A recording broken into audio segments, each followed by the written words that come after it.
But there was one trial in White Fang's life, Collie. She never gave him a moment's peace. She defied all efforts of the master to make her become friends with White Fang. Ever in his ears was sounding her sharp and nervous snarl. She had never forgiven him the chicken-killing episode, and persistently held to the belief that his intentions were bad. She found him guilty before the act and treated him accordingly.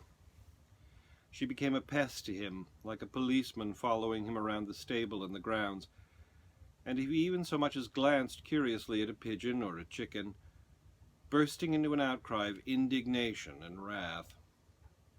His favorite way of ignoring her was to lie down, with his head on his forepaws, and pretend to sleep. This always dumbfounded and silenced her. With the exception of Collie, all things went well with White Fang. He had learned control and poise, and he knew the law.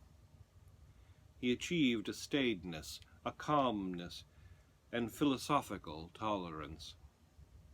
He no longer lived in a hostile environment. Danger and hurt and death did not lurk everywhere about him. In time, the unknown, as a thing of terror and menace, ever impending, faded away. Life was soft and easy. It flowed along smoothly, and neither fear nor foe lurked by the way. White Fang had never been demonstrative. Beyond his snuggling and the throwing of a crooning note into his love growl, he had no way of expressing his love. Yet it was given to him to discover a third way. He had always been susceptible to the laughter of the gods. Laughter had affected him with madness, made him frantic with rage.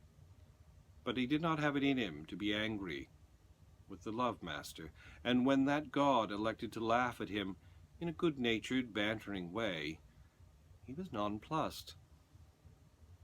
He could feel the pricking and stinging of the old anger as it strove to rise up in him, but it strove against love.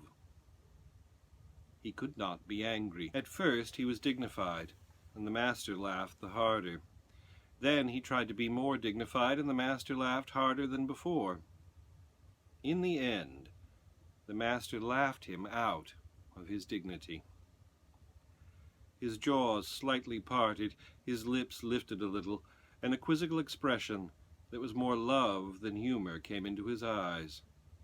He had learned to laugh.